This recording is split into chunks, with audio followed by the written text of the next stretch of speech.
Hello everybody, we are continuing on with our Champions Cup series. I know we got away from this a little bit as I was focused on the NHL trade deadline, but we are getting back to it, and today we're going to be talking about the 1924-25 NHL season, the year no NHL club won the Stanley Cup.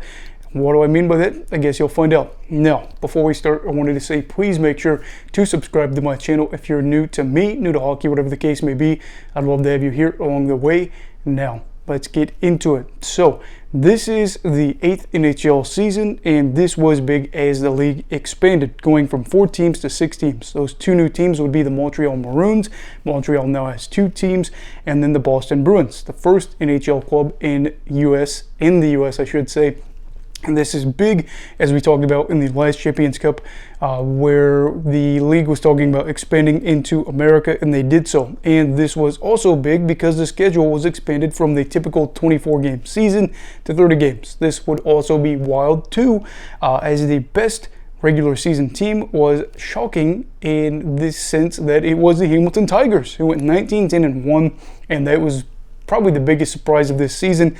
Me going through here and looking at this, this was the first season ever that they weren't the worst team in the league since they existed as the Hamilton Tigers. I think it had been like 4 or 5 years in a row that they were the worst team in the league by far. So going through, you could tell it was going to be a weird year. And boy, let me tell you, this year might be the weirdest year that I've covered yet, and possibly in NHL history. The Toronto St. Patricks finished 19-11-0. The Montreal Canadiens finished third, going 17-11-2, followed by the Ottawa Senators, who were 17-12-1. And then the 2 expansion teams did finish bottom of the standings, unfortunately, with Montreal avoiding a last place finish, going 9-19-2. Boston was left in last place, going 6-24-0. I got stumbled there a little bit because I only put Montreal finishing third, so I wasn't sure who it was because I haven't looked at these notes in like a week and a half. But yeah, the league's top scorer was Babe Dive, the Toronto St. Patricks, who's tallied 38 goals and 6 assists for 46 points in 29 games played for the St. Patricks. And I would also like to add that I want to apologize for my 1923-24 video. I said Dive was the NHL's leading scorer that year. It was actually Cy Donnelly of the Ottawa Senators.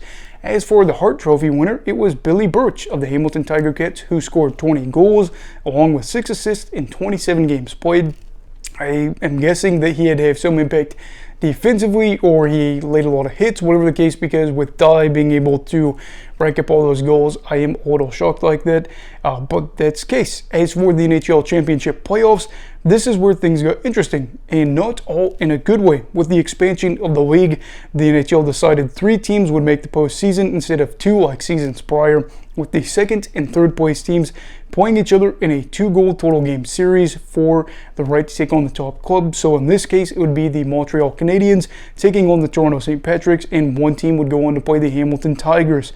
But that didn't happen. Instead, Hamilton players during the Montreal-Toronto series said that they wouldn't participate in the playoffs if they weren't given additional income. They played 6 more games. They wanted $200 more because they played those games, but their contract said that they'd be paid the same amount of money regardless of the games played. The players held their ground, even though they were under threat by NHL President Frank Calder, and he said they'd be fined and or suspended if they didn't play. They didn't back down here to Frank, and ultimately they were all fined $200 and eliminated from the playoffs for their stance. Gotta say, that is ridiculous, and I think this is obviously not our problem because we're so far ahead, but if our league did that now, that would be insane, and that's all we'll say there. And for the semifinal, it actually became the championship as the 3rd place team, which would have been the 3rd place or 4th place team, Ottawa, was saying, hey, since Hamilton got moved out, maybe we could have us, who finished 4th, be the 3rd place team, and the league said no. But with the semifinal being the championship, it went as follows. Game 1, 3-2 Montreal. Montreal led the series in total goals, 3-2. And then in Game 2, Montreal won 2-0. So they, of course, won the NHL championship in a very weird fashion, being the 3rd best team, and then, playing a team in the semifinal to win it.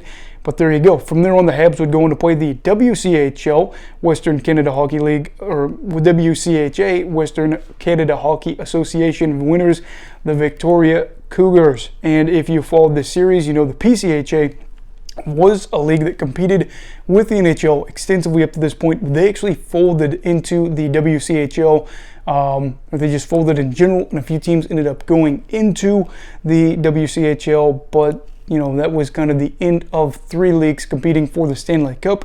Now it was just the WCHL and the NHL competing for Lord Stanley. So let's talk about the NHL Stanley Cup, and it went as follows. Game 1, 5-2 Victoria. They take a 1-0 series lead. Game 2, 3-1 Victoria. They take a 2-0 series lead. Game 3, Montreal wins 4-2 to make it a 2-1 series. And then in Game 4, Victoria wins 6-2. This would be the first time ever an NHL formed team would not be able to win in this era where they were formed. They played for the Stanley Cup. And this was interesting because for the WCHL, that was a big boost, especially after you had the PCHA fold, and the NHL seemed to have a stranglehold on the Stanley Cup. Not this year. Would that be the case for the following years? Why don't you stick around for the series and see what happens? Also, check out the other videos at the end of this with a playlist. Also, please make sure to like this video if you enjoyed it. Subscribe if you're new. Everybody stay safe. Have a great night. And you go with hockey, all right. Goodbye, Brigadiers and Brigadettes. This is your captain signing off. Have a great night.